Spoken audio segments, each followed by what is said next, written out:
All right, so morning, everybody. My name is Mike Brost. I'm a senior principal technical sales consultant with Aviva. I'm also the community of practice leader for the America's Monitoring and Control business unit.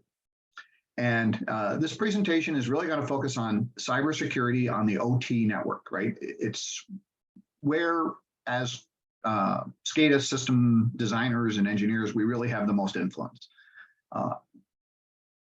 We're not going to focus an incredible amount on the aspects of cybersecurity as it relates to the IT environment and designing firewalls so much and designing your Active Directory, passwording and rules and policies there, because typically we don't have control over that. So we're going to focus really on how do we manage cybersecurity on the OT network beneath what IT provides from the level of intrusion protection.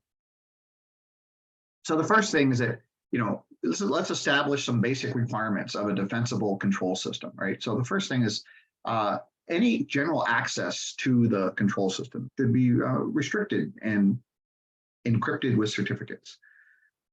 And this is really a significant difference as we focus in on how system platform is the platform of choice for a defensible cybersecurity system.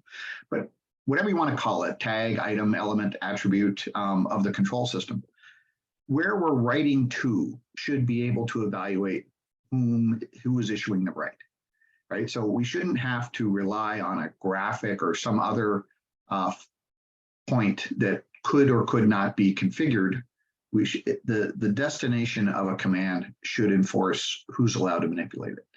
And then users need to be authenticated, right? They are gained access after an authenticated login.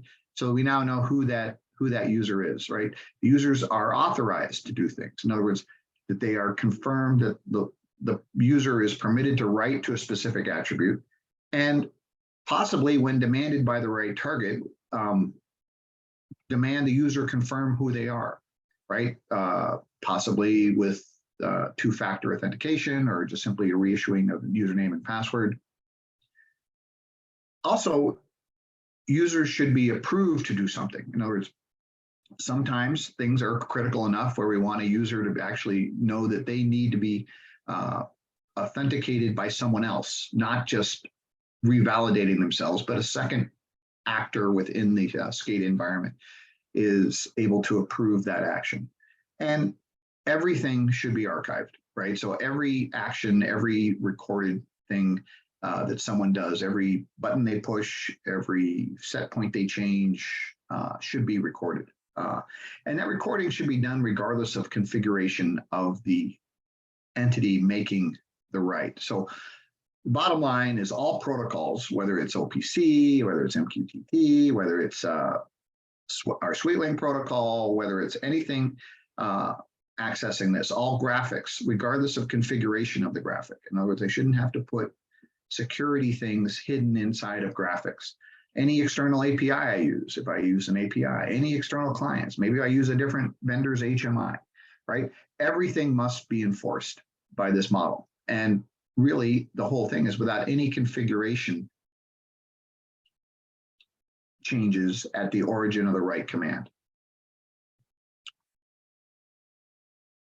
So very common threat vectors that we have in a control system, right? And it's not so much the foreign actors or foreign state actors or hackers external to the organization, but accidental authenticated actors just simply taking action inappropriately, whether that's accident or confusion, possibly disgruntled or malicious.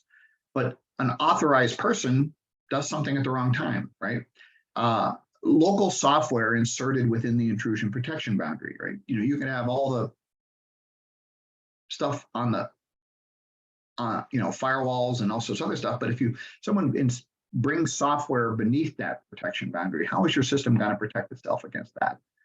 And not that they're the bad guys, but it's because that's who, as a control system environment, we typically are connected to the business IT domain. So therefore, they are the threat, right? We don't necessarily, very rarely do we actually connect a control system environment directly to the internet. We typically go through the business domain to do it, and therefore they're the threat. Port restrictions, we'll talk about port restrictions, and exclusively that's not a good security policy. There's reasons for them, but let's understand what they mean. And then obscurity as a security policy, right? Well, that's a proprietary protocol, or nobody knows how to access that. You know, in today's day and age, that's just simply not true. Everybody can hack any protocol, can look at something that isn't a secured protocol. And then lack of domain isolation. OT networks should not share the same domain as the business IT domain. Sometimes that's not possible, but that's, again, a good goal to strive towards. And any open protocols operating beneath the configured security model should be eliminated. You shouldn't allow someone to make a direct connection to your controller with a, by just putting a Modbus protocol on some computer somewhere and sending a properly formatted message. So as we look at authenticated actors acting inappropriately, and I couldn't come up with a better example of this than this one, which is on January 13th, 2018 at 8:07 a.m. A guy in the Emergency Alert Center in the island of Oahu in the state of Hawaii issued an alert to every television, radio station, cell phone in the state, and basically told the entire population that they had 10 minutes to live. And now, do you think that this is something that maybe, another person should have approved or have some ability to say, yes, this is truly happening, and not just, or even if he just did it by accident, he didn't do it by accident, he did it intentionally. But it was and it took 38 minutes and 13 seconds before they finally issued a retraction, right? In the meantime, as you imagine, pandemonium resulted, and lots of people were freaking out. Where is the shelter? Where do I go? And the other one is the business IT threat. And this is also the Colonial Pipeline ransomware attack, right? And so the business system was breached. And, with mistakes by the IT department, they had an old VPN account and password that they hadn't removed. The pipeline control system was never breached. And the inability that they had to disassociate themselves from the business system put them in they couldn't just had a single point of disconnect. They couldn't disconnect themselves. Too many links between the two were going on, and they shut down. They had to shut down the whole pipeline, right? And they obviously, you guys heard, the news, paid the ransom. The FBI recovered part of it, but still, major disruption that didn't need to happen. So if you look at port restrictions, we get a lot of questions about, how many ports do you need and everything else. But, all software needs ports to communicate, right? Control systems are multi-node applications. They typically span multiple operating systems on multiple computers. And the analogy is that, you have an office building with 64,000 telephones. You can restrict it to only 10 phones in the building you can call, but who's going to answer the phone? Who are you talking to? Right? How can you confirm who's on the other end of that port, right? So fewer ports are absolutely nice to simplify firewall configuration, but sole reliance on port restrictions is really a false sense of security, right? Just because you reduce the number of ports does not mean you increase the security level. You just simplify the configuration, right? You need to make sure you're using a certificate mechanism to ensure who or what is picking up the phone, so that the software on the other end of that is something that you have authorized to make that communication link. And the basic, premise of this for all manufacturing and critical infrastructure is obviously never assume a system's impregnable, right? You want to have defense in depth. So just picking one strategy is not good enough. You should really look at this thing holistically and come up with multiple layers of defense, right?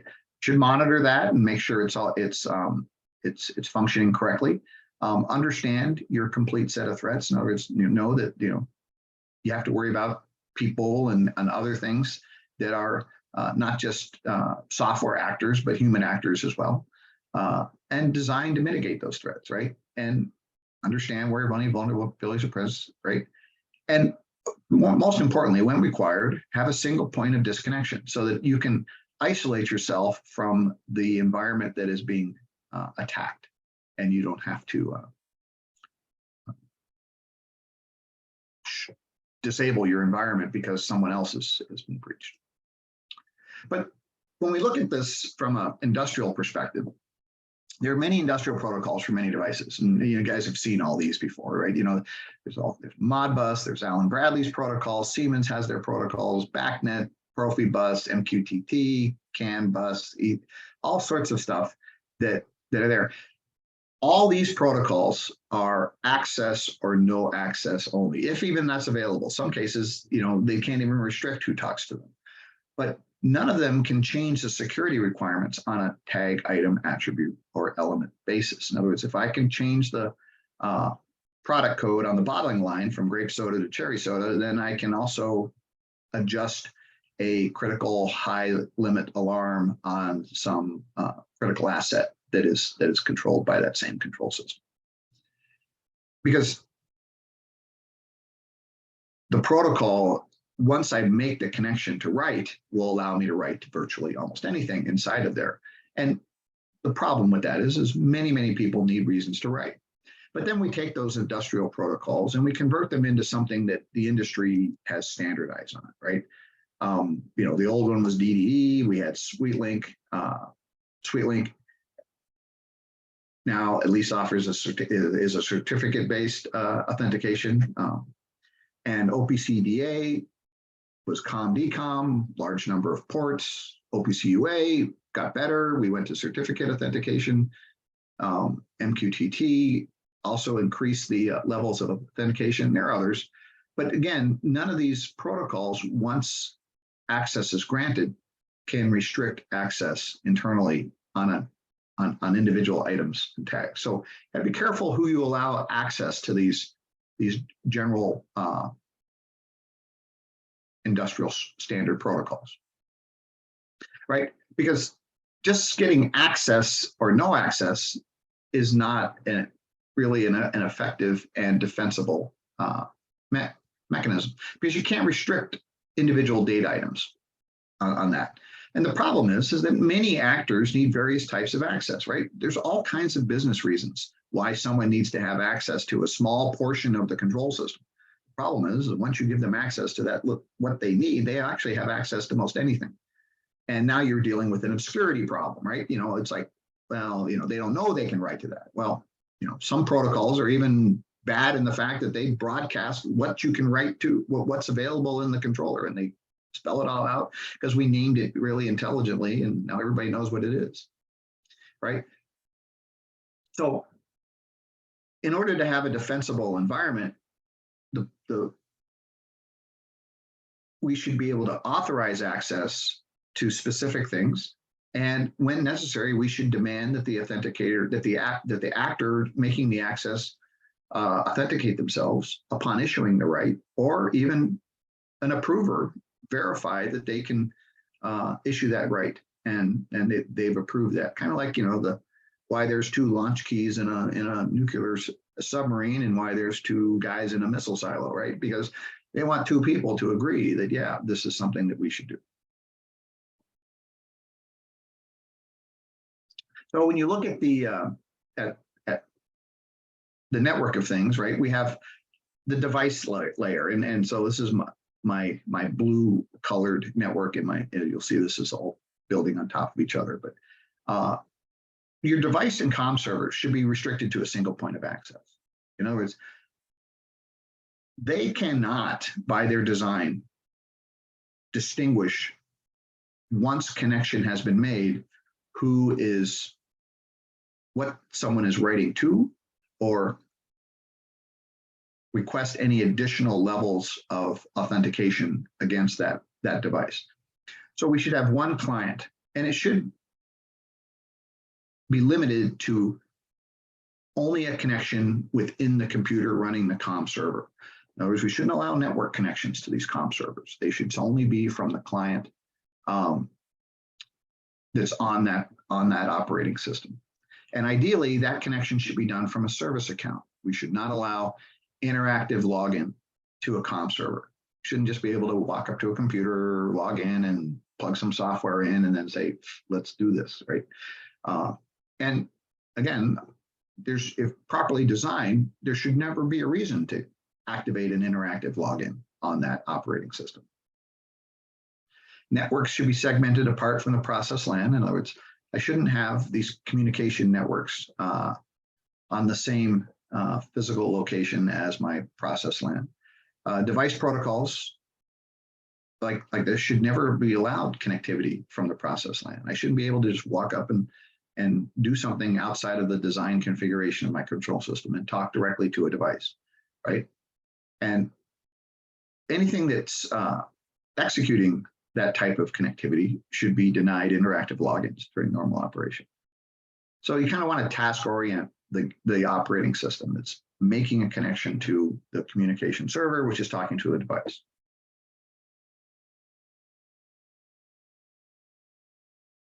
So when we look at this, you want to make sure that supervisory rights are secured, right? Access should only be granted on an as-needed basis. Write only to the item tag necessary per the business need. In other words, if someone has a business need to access, 15 items in your control system, they should only be able to access those 15 items. They shouldn't be able to do other things, right? You should be able to require some things have a much higher level of authentication with secured or verified rights. They, not necessarily everything is like that, but some things are very important. And we want to be able to say, yes, we want to prove you're you, or we want to prove that you've been proved to do something, right? And all rights from anything that's by a human or an interactive environment should be logged. Should be logged in a 21 CFR Part 11 compliant log. And this should not be configurable. Right? We shouldn't have to go to every little tag and check a checkbox and do all this configuration, forget to do something. Every single right should be logged. And it should be logged independent of any client technology we choose. If we come in with an OPC UA interface, the connection should be, the right should be logged. If we come in with API, the right should be logged. Everything should be logged so that we know exactly who did what and when they did something, right? And also important is that once configured, right, programming modification should be granted when needed. We shouldn't just allow anything to walk up and start changing the code or modifying the control code in any of our control devices, right? These should be done by known locations, right? Some known location. And there's, ideally, these things are not accessible during normal operation, right? We actually have to go through some sort of approval process to activate the ability to make changes into the control system environment. So when we issue a supervisory right, one of the requirements for this is that the entity issuing the right should make themselves aware to the destination. So their credentials in the form of a token should be sent with the right so that the right is authorized at the destination of the command, right? Destination targets should then be able to demand authentication and or verification before accepting the right. There should be a single point of configuration for that. I shouldn't have to go to 200 graphic touch points and change it. I should have one place to say, if you have this type of access, you can write to this point. If not, you can't, or whatever it is, right? And more importantly is that I should be able to modify that without having to change the graphical front end. In other words, the graphical front end shouldn't have to be redeployed to accept that change. I should just be able to go in, make that change, and then once I make the change, every user interface, every protocol, everything enforces the new rules. Because graphic level security is a desirable function, but it's not a defensible function, right? It does enhance operator experience. It restricts visibility, it can reduce confusion, it can help with the whole user understanding, but it's very easily bypassed. Just don't put it on the graphic. Don't use a client that doesn't support it. Use an access protocol that doesn't support it either, right? And it becomes impossible to maintain or verify because there's simply too many configuration points, right? And these are typically implemented by a condition placed on the animation link. The problem is not everything uses that animation link to access your system. So relying on a graphic level security is not a defensible strategy. It's nice, it helps, but it's not a defensible strategy. And as we get data out of our control environment, and we want to get data either to the cloud or even the business system, right? The business environment. Only the control domain can originate this communication. And it's important to understand that, tablets, browsers, phones are cloud-based devices. They should not be allowed to breach the intrusion protections in place. I shouldn't allow a phone to be able to walk through all the intrusion protection I have and access my control system directly. I should send the data. If I want the phone to get data, I should send the data to the cloud and then let the phone get the data from the cloud, right? And then what is shared up to that cannot be changed by anything external to the control domain. The control domain says, I'm going to send this information. The cloud should never be allowed to go in and say, oh yeah, but in addition to that, I want to get this thing and that thing and this other thing. No, should not be possible to do that from external to the control domain. Process information should be secured at rest and secured at motion. We'll take a look at that in detail in the next presentation. But the biggest thing about putting data to the cloud is that I must be able to preserve all the intrusion protections I put in place. I don't want to have to breach all my firewalls, DMZs, internet proxies, gateways, right? Domain isolation. Shouldn't bypass any of that stuff. This should work with multiple levels of firewalls, multiple levels of DMZs, internet proxies, everything in place that my security profile has designed to protect me from external access. Me being able to send information up to the cloud shouldn't have to breach any of that and keep it all in place. The key thing is that transmission to the cloud should be certificate based and it should be locked to the transmitting entity. Therefore, nothing can go into your control environment and spoof the cloud and say, oh, I'm now sending you data, right? The biggest real threat of sending data up to the cloud, properly engineered, is not the cloud. It's somebody intercepting that information or replacing your transmission and sending the cloud wrong information that you then make bad decisions based on something that isn't true. So those sort of the basics of the system requirement. Now I'm going to look at system platform as a security model and see how we accomplish this.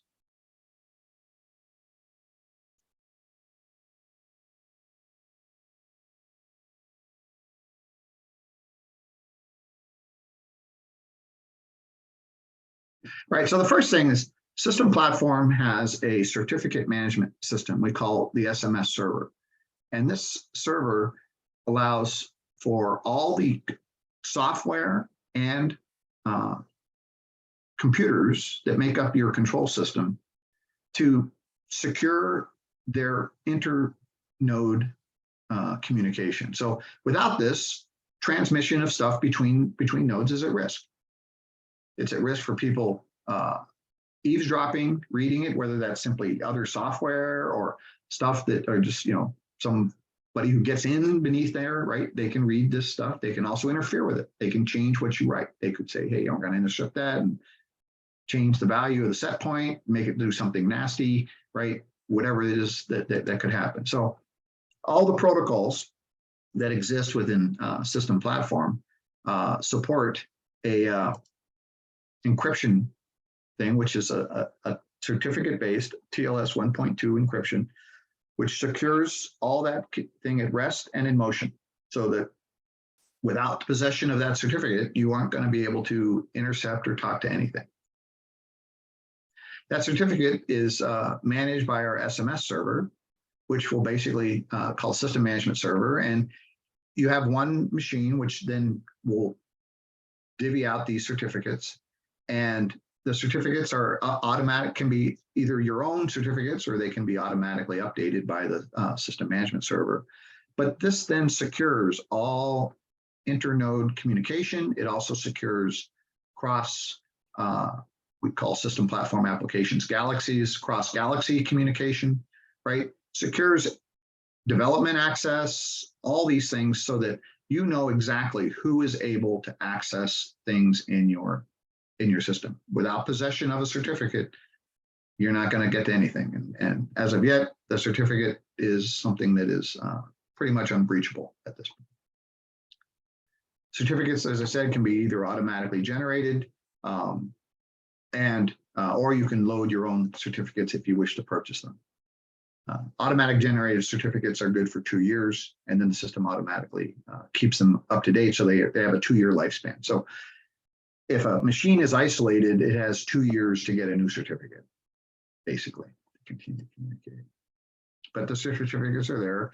You can even use these certificates for other applications if they do require, if they can accept certificates, but now they'll be managed so that you don't have to worry about the fact that this certificate is going to expire in 18 months, and then everybody forgets about it, and next thing you know, nobody can talk to anything because the certificate expired. Aviva has a Security Central website which lists all the alerts and patches and things about our cybersecurity policies and what tested patches have been done from updates on Windows and everything else. But fundamentally is that now we have a security model which is at the attribute and is role based on the system. So we have a complete extension of development permissions. So just being able to get into the development environment doesn't mean you can do anything you want, right? You can simply say you're not allowed to add new nodes into the control system network. You're not allowed to create new COM drivers. You're not allowed to export stuff out of here, right? You can only import stuff into here, right? But all these things are individually selectable on a role basis so that you can control what the various people who have access to your system are allowed to do. And then in runtime, you can group, we have security groups, and then you can control what someone is allowed to do within that group. So can they interact with alarms? Are they allowed to shelve alarms? Can they disable alarms? Can they modify what we call configure attributes or operate attributes or tune attributes? Can they be that verifier person that says, I can confirm that, yes, you were supposed to do that? And you can have as many security groups as your application requires. But then every attribute is given a permission requirement. So free access is a permission, right? Free access simply means any legitimately logged in user can manipulate this value. Doesn't mean anybody can do it. You got to still be a legitimately logged in user. And then operate is a category. As a subset of operate, there's secured right and verified right. Tune is a separate category. Configure is an interesting category because what this means is that there are certain attributes that you may want to have someone to manipulate, but you don't want to manipulate them independently of the others. A good example of that would be like scaling constants. Okay, I have scaling constants, and I don't want to change half the scaling constants and have the system interpret the value based on an incomplete configuration of other things that need to be necessary. So configure requires the logic on that particular object in the system to be paused while you make the changes, and then you can turn it back on and it'll take all the changes in mass. Read only is just what it says. Doesn't mean you can't write to it with programmatic access or with IO connectivity, but you can't manipulate it from a user interface. You can't manipulate it from an external protocol. You can't manipulate it from anything that is not engineered and programmed. No random access. Secured right is something that pops up a dialog box and asks for further authentication, even selecting from comments and things. And so we put all these attributes on an object. Each attribute has a permission requirement, and then we can group those objects into security groups. The groups are then organized logically in whatever group mechanism we wish. And then from a role perspective, we give access to the development permissions as well as operational permissions. Then users are assigned roles. So users can come from created users in the SCADA application itself. Most of the time, however, in a production system, users come either from the operating system in the form of users, or the roles are inherited in the form of groups from either the operating system or the Active Directory domain controller. So I can define groups.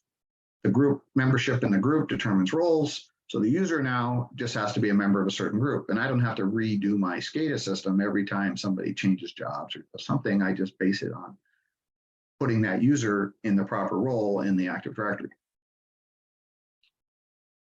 So when that happens, that whole configuration model is stored in a definition environment we call a Galaxy repository. And then that environment, first of all, with the issuing of certificates, invites computers to join its network of operating systems. So just because this computer up here is all the Wonderware or Viva software installed that it ever had, nobody invited it to join, therefore it can't play in the environment. So you're able to really create this mini domain within a domain that just deals with SCADA systems. So you know exactly who's able to communicate and who's able to talk to stuff. And the security model is actually distributed to all those things. So any machine can enforce the model without having to talk to any central environment. So as you issue a login, user logs in,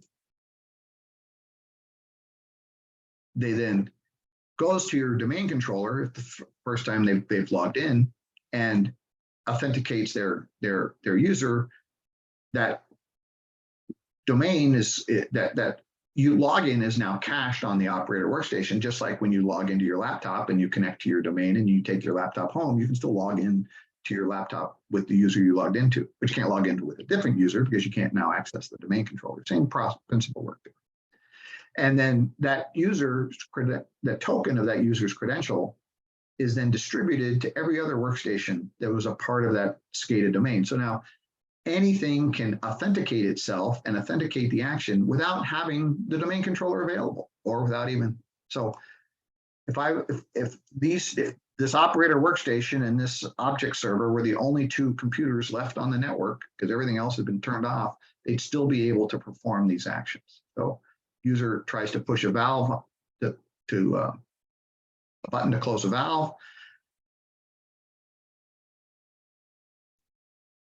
And it goes to a state of pending while the write is issued to the actual destination, and then the destination validates the user and says, yes, you can do that. And then it issues the write to the control system and then responds back to the UI that the write was successful and worked.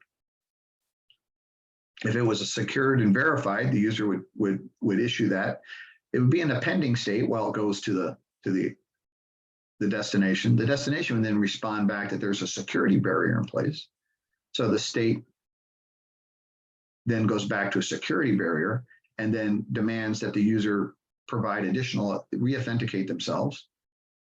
That gets accepted and sent back down. And then he validates the authentication and then reissues the command to the device at that point.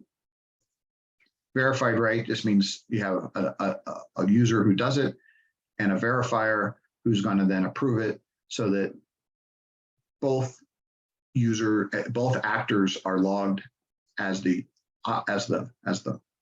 operator and the verifier to the logging mechanism, which all happens to the process historian. All right, so as we look at network architectures, this is a typical layout, right? Obviously, not everybody's network can be slightly different, but this is just a typical layout. We have The purple network on top, that's the cloud, right? Then we have a business level network, which is green. We have a DMZ isolated between the in red, and we have the process control network in orange. We then have the what we call the redundant message network. That's a black network that's down here. And then the blue network is the device, right? So we're never, all intrusion protection that your IT guys and your network security people and everything should be active and enforced, right? You should have firewalls to isolate traffic to control devices. So I shouldn't just allow anybody to access something to a control device. And so how do I do that, securing device connectivity? Well, these are the most vulnerable parts in your SCADA system, is the power meter or the simple Modbus device or other things that are really accessed with either Ethernet connectivity or even non-Ethernet connectivity, right? But I need to be able to isolate on the network restricted connections, right? I should be able to eliminate the ability to say, only this entity on the network can talk to this PLC. Everybody else can't go through the switch, right? And if I need to have programmable access, I do that on an exception basis so that I know that this is being done and I can control and I know when it's happened. And all this stuff should be done by service accounts. I should never have access to these devices from interactive logins. I should only restrict it to service accounts that I can control and understand and know who's doing it. And one of the things is that you want to be able to control the routing paths from certain computer, like this communication server knows that it can talk to these devices, right? Because when we want to isolate those network connections, we want to make sure that all these things are controlled so that they can we can be insured and knowing who is making access. Because device level security varies widely, right? Some of it is becoming much better. It's going to certificate-based connection, right? But even so, even if it does a certificate-based connection, it's still access or no access. There are no, once we make the connection and we have right accessibility, we can still write to anything, right? So we want to be very restrictive on what entities are allowed to talk to these guys. And some of them are simply just a properly formatted message, right? So you really want to protect those guys. So there are products on the marketplace. Cisco used to make something called Fluid Mesh, which is now called Ultra Reliable Wireless Backhaul.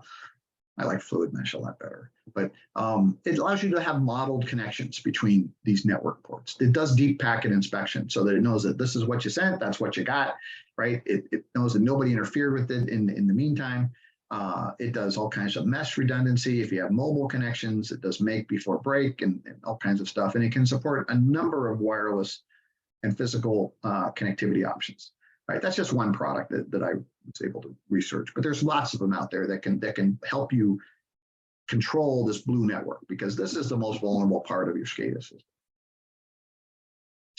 And then when you look at in system platform, we have client objects inside our Galaxy, and they make the connectivity to these protocols. And they either use different protocols to do it. We're even coming up with client connectivity in our service bus called PCS.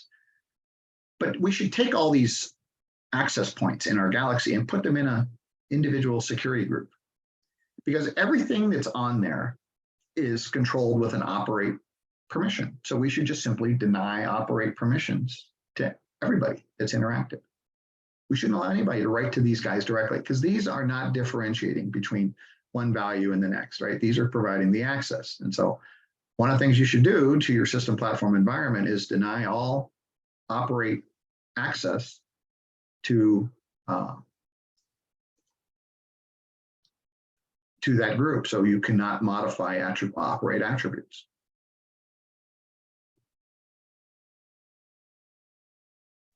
And then as you move up to the process control network, this is where you need to have this certificate-based interaction between everything that's involved, because not all devices can support that, right? So you want to be able to regulate the access to the communication server. You want to be able to control who can talk to what. And this should be domain isolated from the business IT environment. Somebody's, ID and accounting should not be able to access this environment, right? All internode comms should be encrypted at rest and in motion here, right? And every access should be through a item tag object level security model that nobody can go around, right? And that's what System Platform provides, right? All the service level interactive environments, like what we call an automation object server, should be denied interactive login, right? And any outbound communication from here should be originated from here. We shouldn't allow anything to come in and establish a connection that we're not aware of. And redundancy is a very important part of a security strategy, because in our environment, we have application engines, they're services, and they're partnered, right? And it's a primary and backup in configuration. Only the primary is changeable. The backup is slave to the primary. They go in a state of active or standby and runtime, but everything from the active to the standby is synchronized by the active engine. So if I make software installs on one and I didn't make them on the other, the one I made the installs on will install what I missed on the other guy, on the standby one. Any configuration I make. So even if the configuration environment has been shut off and the standby was turned off for some reason, if I turn it back on, the active will make all the configurations to the standby. So I don't have to worry about systems being out of sync, right? All real-time stuff, calculations, real-time values, memory values, all alarms, detection when the time is preserved, right? History store forward is synchronized between these two, right? And because of this, redundancy in this nature supports administration and failure-induced downtimes. So I can accept OS patches, I can accept software version updates, I can have an OS failure, I can have a hardware failure. But 90% of the time, my downtime in a SCADA application is due to keeping it up to date. And I need to be able to accept those OS patches and software patches because Microsoft isn't perfect, Aviva is not perfect. We have to issue updates, we have to issue corrections. We find vulnerabilities. You should be able to accept those when we issue them. And redundancy is a very important part of that. Even if your system's running on super fault tolerant redundant hardware, you still should be able to operate in this fashion and accept updates and patches. And then on top of that network, we have the DMZ. And this is where I should put my access points in the DMZ. They shouldn't be on the process control network. They should be in the DMZ. So anything that I'm sending out up to the cloud should go up here. I should have all my gateway products up here. If I'm using a UA gateway or any of these things should be all up here in the DMZ so that people accessing this get into the DMZ, but they don't get into the process control, right? Excuse me.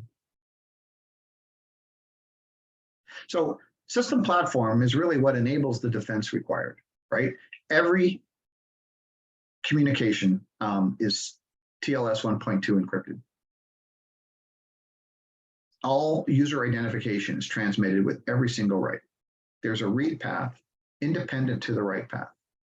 So when I see a value on a screen, that's what is in the device. When I write a value, I can see what I'm attempting to write. It has guaranteed delivery of commands. So if it can't deliver it, it will tell you that it couldn't deliver it, but it will attempt to try it for a period of time before it says, okay, I couldn't do that. The graphics automatically can be animated to reflect read-write status. And I don't have to design that in the graphic. I can set that up wholesale on everything. So everything looks the same when a write fails or when it's pending or when I have problems or I need additional security restrictions. You can let the users know consistently across everything that you've done, right? And the security model is enforced at that object, that attribute destination, right? Nobody can bypass that. All changes are logged to the historian in a write once logging mechanism that's 21 CFR Part 11 compliant, right? And it gives me safe and secure cloud integration through existing, and we'll talk about that in the next presentation, about how we accomplish that. All right, so the next half of this presentation is talking about how we deal with all the cybersecurity and interaction with the cloud, right? And it's expanding this concept now that we've designed our secure OT layer, and now we have a need to get information outside of the OT environment. So why do we want to get data to the cloud, right? Well, there's many consumers in the cloud that are cloud-based, right? We want to be able to sit at home and open up a browser. We want to be able to see data on our phone.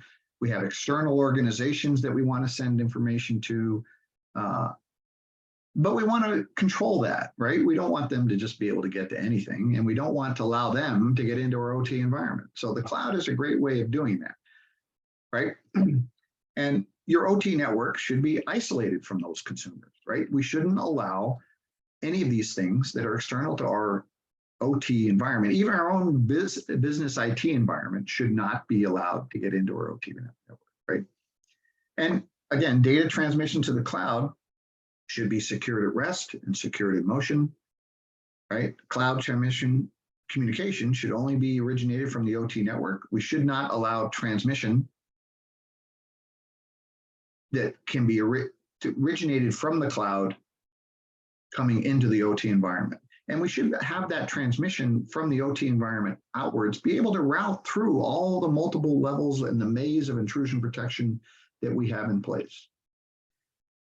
And once that routing through all that maze has occurred, we should be able to consume cloud information that we are generating in our cloud services back through that same path.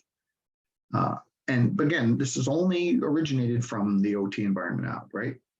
And most importantly is that information that we send to the cloud should be bound to the sending device. And that should be bound by a certificate, so that the sending device can't be unplugged from the network and somebody just plugs in a new node called the same name and says, here, I'm going to send the data now, right? We shouldn't allow that to happen, so that we know that the information we are originating is what the cloud is receiving. So again, back to this network architecture diagram, same sort of thing, right? We have the OT network in blue, or the device network in blue. We have the OT network in orange, and the red DMZ, and the green business network, and the purple cloud. And in order to get up there, we have multiple firewalls in place. In this case, we have 3. I've been in place, we have 6 or even more. That should be fine. We should have as many firewalls as you need to have in place. We shouldn't be able to require someone to go to your firewall guys and say, here, punch a hole through all those firewalls so that we can access the cloud directly. It shouldn't be allowed to happen. And they won't allow it to happen. They'll just laugh at you and say, no, we're not going to do that. So as we move into the DMZ from the OT network, right, we want this to be firewall isolated. Ideally, if you follow NERC protocols, those should be 2 different vendors' firewalls, not just one. But this is where we want to put all the things that pick up information from the OT environment and convert it to various other protocols or access points or things, so that we can allow access to this thing, but we don't grant access through this to the OT environment. As we get into the business IT environment, we want them to, we're not asking anybody in the IT environment to change the way they do things. Okay, we want them to have all the security policies and practices in place. You want some good virus protection. We've used Cylance or Versec, and you really want domain isolation, right? You want the business domain be separate from the OT domain. And this is where you're going to have your IT proxy server to the internet, and you can put a thing we have called Insight Secure Link up here, which we'll talk about in a minute, and allows you to, you should put your enterprise historian up there, whether that's the Aviva historian or our Pi historian. That should live up here on the business network, because that's where your analysts are going to live, and that's where your big data consumers are going to be. They got no business going down to the OT environment. And everything that we want to, if we do want to have any exposed command and control, that should all have to go through the DMZ. And again, firewalls to the DMZ and to the internet to restrict that traffic. And when we send data up into the cloud, we want to be able to secure that communication via that Insight Secure Link, right? So all communication up to the cloud is certificate-based and encrypted with TLS 1.2. We then normalize all the values to be between the number between 0 and 1, identified only by a GUID. Metadata is identified by a GUID. Metadata and values are stored separately in an encrypted database in our cloud services we call Insight, also called to be the data hub. And that transmission happens from the control domain. But the cloud is a great place, right? We can do all kinds of advanced analytics and data analysis and things that can happen because we got all this horsepower up there, that we want to consume that information on the control domain. We want to be able to see our machine analytics and our condition-based analytics and our advanced machine learning and all the things that are happening. At the cloud, operators can make useful use of that information. So we don't want to restrict them from getting at that stuff, but we just don't want, we want to control how the cloud is accessed. And as we move data up into Insight, right, this is where we have this historian for time series data that we can then distribute to phones and tablets and browsers and laptops and people that are traveling in their hotel room and things. That's where they can get that information from. They don't have to break into our OT environment to be able to do something, right? And so the cloud does all kinds of things like OEE, and we have this thing called Newsfeed, and does condition-based analytics and guided analytics and multivariate AI and all kinds of interesting stuff, but it's able to be that point of access. And we have an OData and RESTful APIs out there so you can share that information with other organizations. So Insight Secure Link is a product that Aviva has that lets us route through our maze of intrusion protection. So we can eventually, it makes a single outbound only connection to the cloud using 443, but it allows no inbound connections to be originated. All traffic is encrypted with TLS 1.2. It's all certificate based.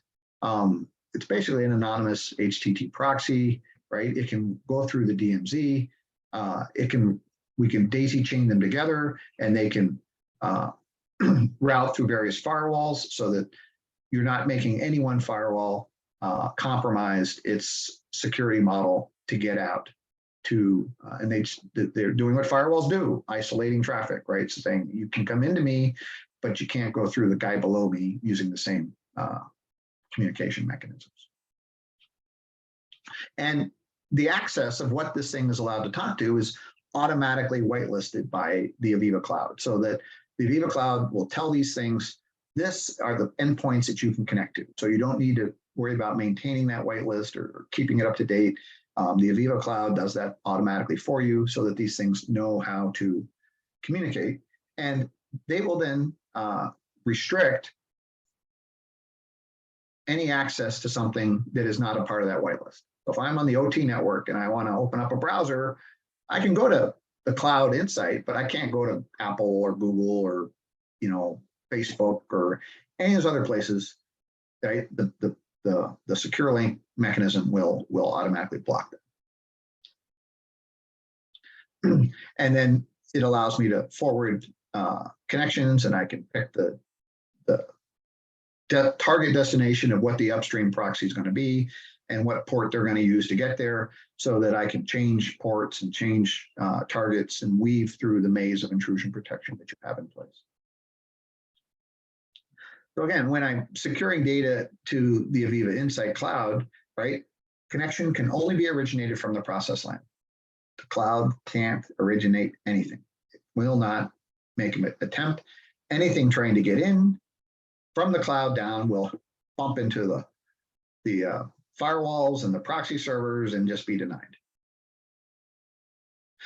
So I have a device, it measures a value, right? Measures the pressure is 35.4. That pressure then goes up into my SCADA system and gets placed into context, right? It's now understood that this is tank A pressure, right? And the value is 35.4. That communication up there is then encrypted and certificate secured. It's then sent on the process line, say to my process historian. That process historian then saves the data, but it also is the gateway for sending it up to the cloud. So the process historian will then say, send all this data up into the cloud. It will then break that data into two pieces. It will convert that, all the metadata, and associate it with a GUID. So anytime the metadata changes, it's sent up to the cloud to keep the cloud in sync, but it's only attached to a GUID. So if I was able to interpret this, I would see that, yeah, you got a tank A pressure. This is maybe its units of measure. This is other things, but none of the values that are associated with what tank A pressure actually is. And that weaves through up all the intrusion protection I have in place and ends up in the cloud, stored in a separate database, encrypted in a separate database. The values all get reduced to a number between 0 and 1 and attached to a GUID. And a GUID, in case anybody knows, is called a global unique identifier. It's an identifier that can never be repeated. So this number can never be regenerated again by any other entity. And then that GUID is sent with the values, but now all the values look the same because they're all a number between 0 and 1. So if you could break the encryption, which you can't, you could break the certificate, which you can't. If you could intercept the values, all you get is nonsense. And this is how Aviva has really taken this cloud transmission very, very seriously so that we can enable you to get to a cloud destination without any compromise of your industrial system. And then once it's up in Insight, they're stored in two separate databases. And then when a phone or a tablet or a browser or anything hits that, the data is put back together again and sent to that phone, tablet, or browser for consumption. But then also, Insight is capable of generating all this other neat analytical information, and we call news feeds and everything else, but that can weave back down into an operator workstation can request that. He's not making a direct connection to the cloud. He's simply requesting this back through all that maze of intrusion protection that exists and can consume that on his workstation.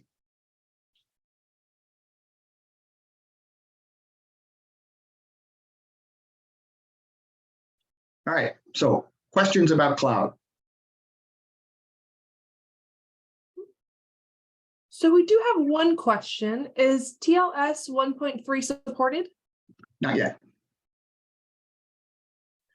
Okay, awesome. Thanks, Mike. Yeah.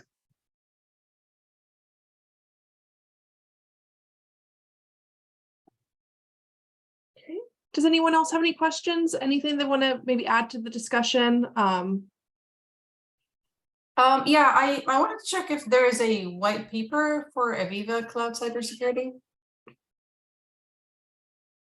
or any documentation.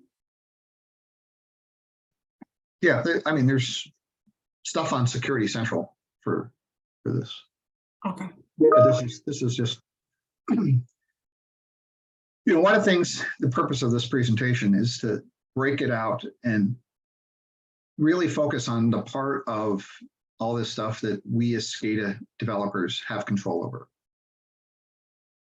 Many aspects of cybersecurity that you see in white papers and stuff, you know, that we just think it's like, great, that's good information, but I can't change any of that stuff. So this is the purpose of this was looking in the domain of the SCADA person who's designing a SCADA system. How can they take care of all this stuff? You know, there's a misunderstood concept that all I need to do is just air gap something, and that's just a big fallacy of security.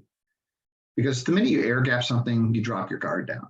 You think I'm fine, nobody can talk to me, and then somebody puts software beneath the air gap, and then you're completely hosed. So, you know, air gapping, the attempt to use data diodes, these are really failed actions because they don't take into account the full stack of communication that exists on the OT network.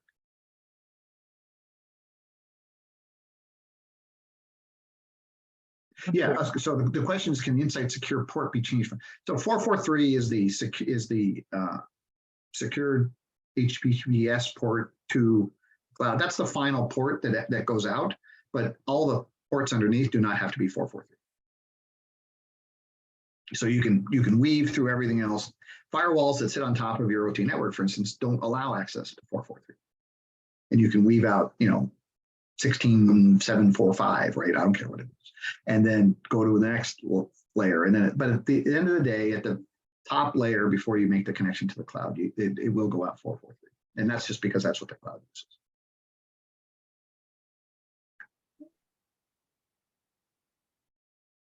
Awesome. Thanks, Mike. Does anyone else have any questions?